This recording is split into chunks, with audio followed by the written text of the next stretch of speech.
Welcome to our Harmonyus podcast series. My name is Michael Francis Lott, and I am here with author Peter Wells, who is the author of the book Notes from the West Pole. And today we're going to be diving into his piece called The 3 Steps.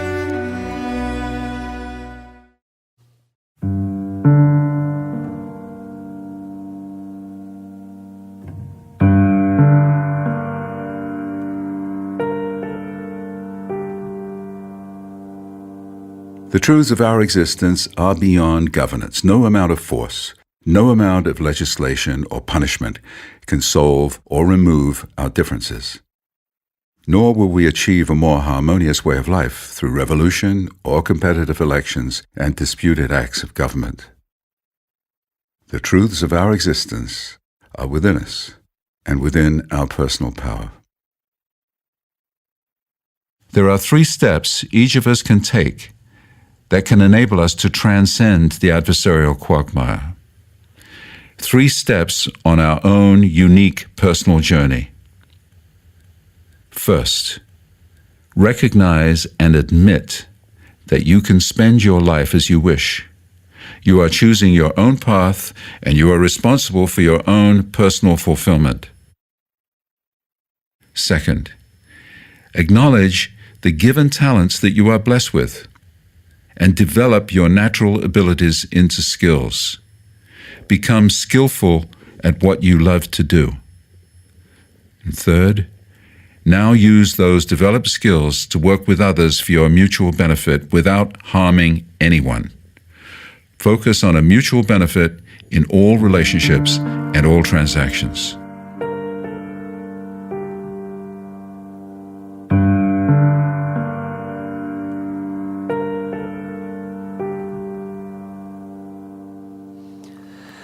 So I really appreciate these 3 steps. There's such brilliance in the simplicity of it. I mean, really, when you break it down, that is the gateway to personal freedom. Right. Yeah. So was there like a certain aha moment that you had when you came to these 3 steps? Or what really brought you to this? Just an analyzation of your own life? Yeah, it was really having cleaned myself out of just about everything. I needed to know how to go forward. And so I wanted to go forward without conflict.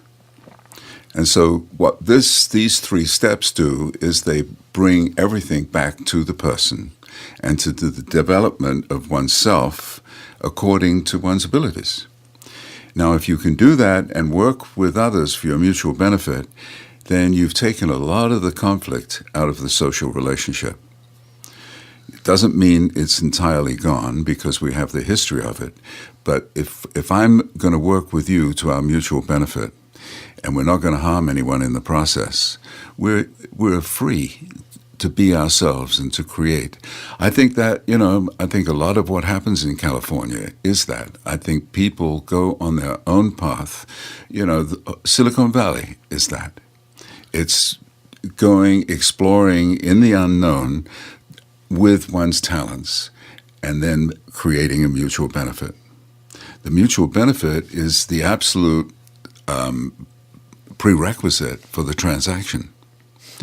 If the transaction is zealously worked on for the benefit of everyone involved, then we've transcended the duality of the culture, which is saying it's got to be man against man or nation against nation or some kind of division between us, whereas the mutual benefit heals that.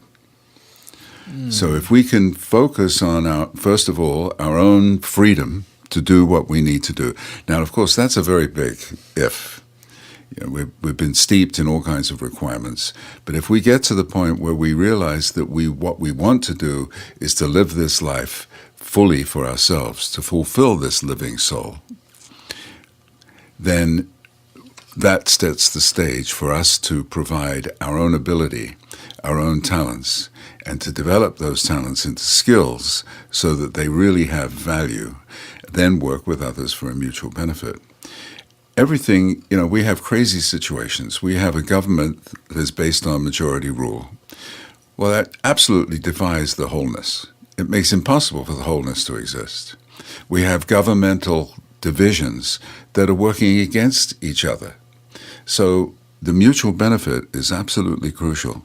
And it works. It works in business. It works in a family relationship. It puts us into another relationship than domination or force.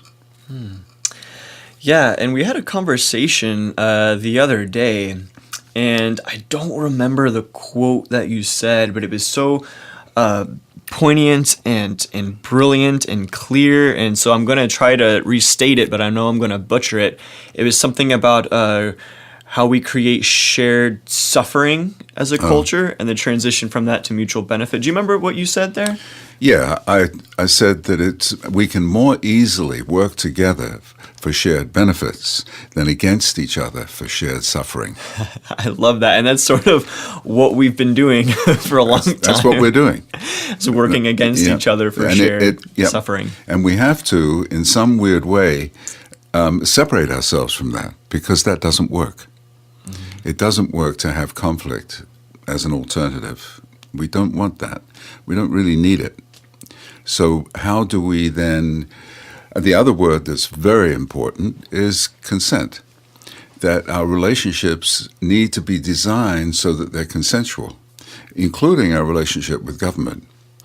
So the force of government is sort of sidestepped by the idea of a mutual benefit and consent in relationship. Yeah. We've inherited a way of life that's really based on domination and force. And even though we may have religious feelings or spiritual feelings, the actual practical world is very much based on force. We have government by force all around the world. Every single country is based on having force over the person. Doesn't work. Creates a permanent state of dysfunction, a lack of success. It keeps the poor poor and enables the rich to be rich, because the domination of the person opens up the possibility of a kind of enslavement, which is what we have. We still have that. We say we recovered from slavery. No, not yet. Slavery is absolutely practiced all around the world at the point of a gun. The police forces rule under the governmental, or sometimes a tyrant, just simply a dictator, can take that. The key thing here, the absolute key, is we inherited a way of life that was based on the sovereignty of the ruler. Yes, government took that over. The ruler may not be a person, single person now. It's the government that takes that power. Now we have the sovereignty of the nation all around the world. Every national government believes it has absolute power over each person in that country. How did that get there? What's that about? Did we agree to that? Did we elect that? Did we choose that? Is that to our mutual benefit? No way. It's not. So this system that we now have of domination, of force, of the subjugation of the person to a power over and outside themselves, that power is firmly ingrained, but we can go beyond that power by having a mutual benefit to all of our transactions and really consent in all of our relationships. We don't have to relate to everyone. We only need to relate to the ones that we can actually achieve a mutual benefit. We can honor the sacred being that we are and the sacred being that everyone else is. If we can do that, that's a big step.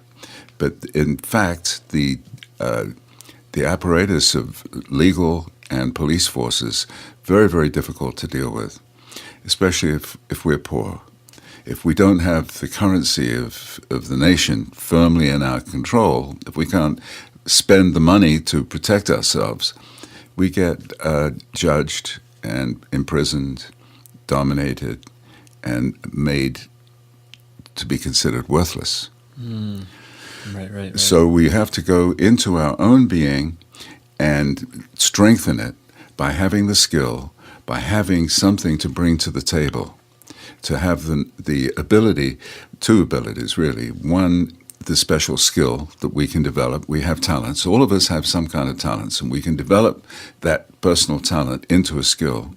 Once we have that developed, then we can bring that to the table with other people and make a transaction or a relationship that works for a mutual benefit.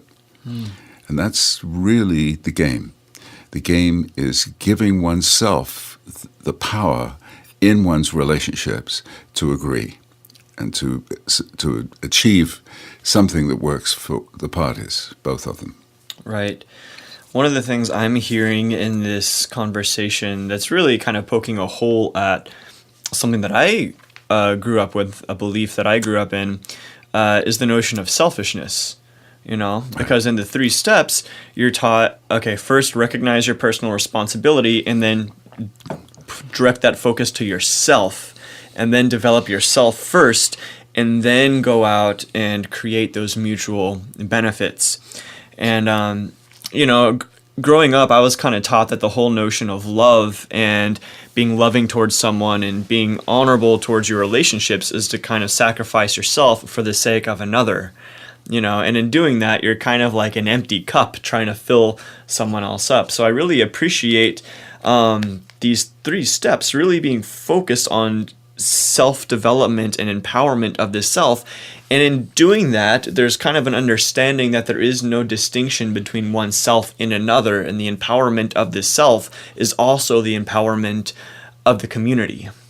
So, and, working with you, you're sort of a living example of that success and how that's played in your life, because you grew up in this divisive culture, yet you've still found a way to live in this divisive system, but be wildly successful. You're abundant, you have a beautiful family, you're a successful business person. So I really appreciate how these 3 steps are applied in a really practical and grounded way. And I really think these 3 steps, they sort of take these very deep and lofty, mystical, esoteric ideas, and they ground them into the simplicity of everyday life and how you can integrate this underlying unity within a culture of division. So it's like I said, the simplicity lies within the brilliance lies within the simplicity of it. Oh, thank you. Of course, the thing that we have to recognize is that we are living in a culture that is hierarchical, that is very difficult to achieve a mutual benefit. Even when you achieve a mutual benefit with a person, which is not so difficult, you still have to conform to all the laws that require that relationship to conform. So, but nevertheless, the key, what I'm suggesting, is that the mutual benefit is the key. All of the other attitudes. It's very difficult to go into business without a lawyer, without an accountant, with this punitive system that's saying if you don't do this, you could be fined, you go to jail, and you're still dominated. So you're still dealing with this power structure, but if your relationships are achieving a mutual benefit, then you're much stronger. We have a system that is dominating us. It's no surprise, I think. But we don't. It's covered with the idea that it's a democracy. Well, our democracy uses force, so it's not really a democracy. It's a device of having people vote for somebody, but it's not. You're not voting as to whether or not you want a ruler. You may not want a ruler, so why would you vote for somebody to rule you? Right. So the real key here is, as you say, that our relationships will survive and work if they're achieving a mutual benefit. Mm-hmm. Now, we have to, at the same time, for example, I have a business that depends on officials, taxmen, health department, all kinds, building department, all kinds of authorities. So here comes a person who has the power to stop what I want to do, or what my mutually beneficial relationship wants to do, and is imposing potential threats and punishments if we don't obey it. So now this guy who is, a woman who is working for this authority is nevertheless a human being. And that's who we're relating to. So we have to include that human being in the mutual benefit. We can't shut out the government official and say, well, no, I can't do that with them. We still have to do that. So it's very, very tricky.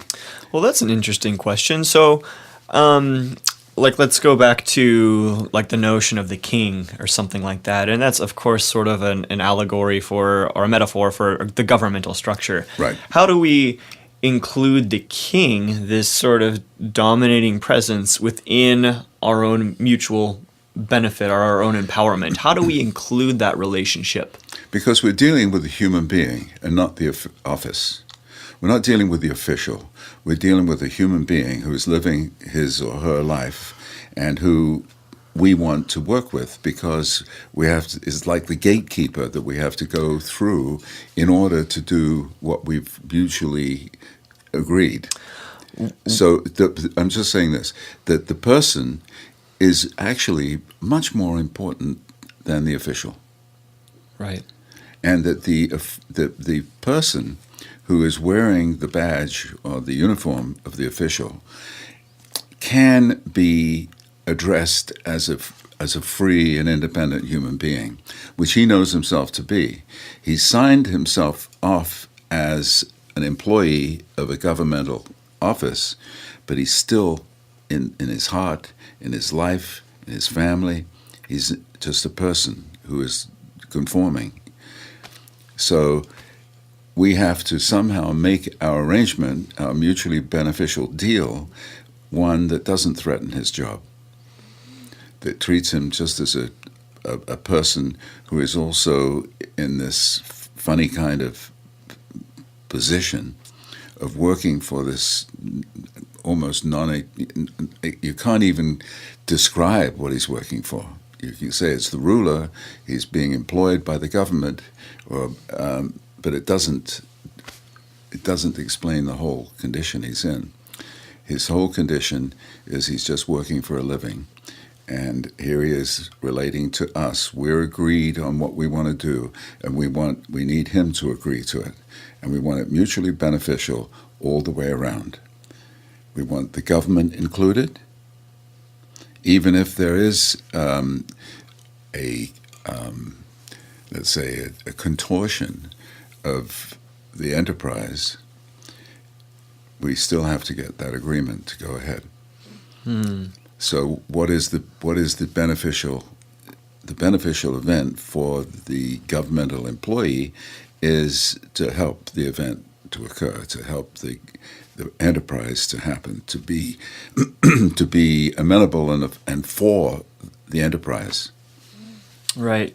So basically what you're saying is, when dealing with these hierarchical systems and these people in quote-unquote authority, what we really have to do in order to relate to them and achieve a mutual benefit is to kind of relate to them on a deeper level beyond the scope of their position in culture, and just relate to them more like soul to soul, human to human. Is that kind of what you're saying? If we can do that, that's great. But what I'm really, yes to that. But what we're really talking about is recognizing, as we go through our process of doing things by mutual agreement, from that position of freedom, we recognize that the government official does not really have that. He thinks and believes that the enforcement of the law and of the rules is what his job is. But his real job is to help this event to occur. How can we make it work? And without incriminating oneself, without breaking the law, the priority is to make something work without anybody suffering. I see. Right? Now, the government official is there either to cause the suffering or to enable the thing to proceed. And so that's what we have to work on. It may sometimes, in certain cases, be impossible, but in a situation where you've got a business that needs to really thrive, where you've got lots of employees, then you have to make sense out of it in terms of the mutual benefit.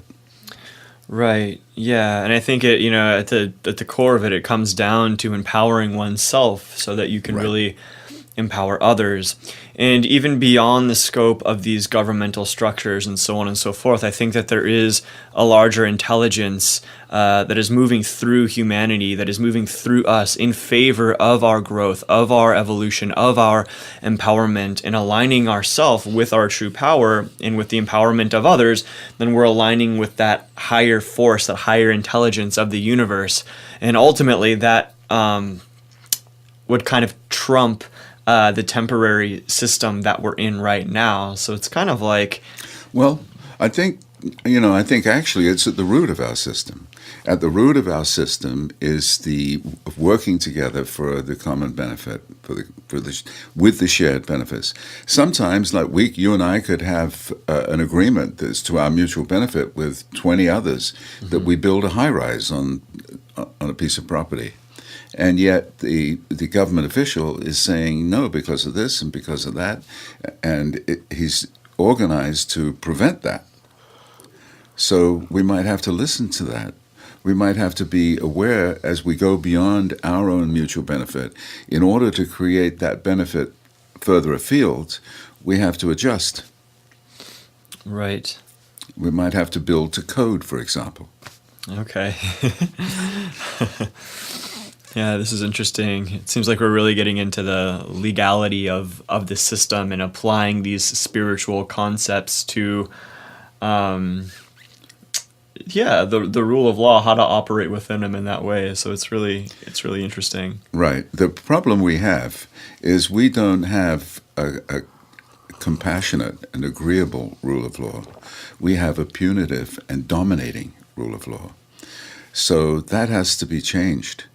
And part of the process is to have what we're doing together work, not just put us in opposition to each other. Mm-hmm. We now have a system of opposition, and it's firmly carried out in Congress and with the police forces and with the whole warrior belief system. So what you and I are talking about right now is an evolutionary movement. We're going beyond the idea of the individual person being ruled outside themselves to their being ruled from within, from their own conscience, from their own understanding of what this life is about. We're shaking ourselves free from this dominating and punitive idea of relationship. So if we can do that, that's great. It's not easy. Right. But I think that's what we're evolving into. Right. And that's really where the 3 steps come, is they really provide us a really simple gateway into that reality of self-empowerment and mutual benefit. So, but I do hear what you said. It's interesting that we are being selfish. That this position we're in is actually defying the early religious teachings of not being so hung up on oneself, but also the governmental feelings of going to war, for example. You've got to give up your own life in order to fulfill the governmental decision. Mm-hmm. That's pretty intense. Yeah, I think for a long time, martyrdom and self-sacrifice were kind of like honored in a societal context. As a religious ideal. And it was really sort of a manipulative ploy, I feel like, from the systems in power to get people to go to war, risk their lives for this higher cause, sacrifice your own flesh and blood for this thing, Right. And you know what? That's fucked up. It's totally. And that's what the 3 steps is about. The 3 steps is finding your own individual freedom to use your talents to work with others for a mutual benefit that is not subject to force. Right. Per se. Right.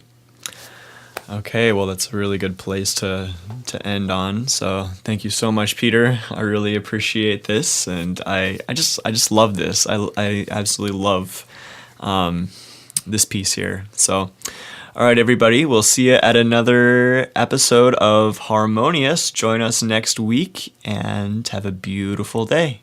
Bye, guys. Stay connected with us and get the book Notes from the West Pole on our website, www.harmonius.com, and that's spelled Harmony Us with a Y. Thanks for listening.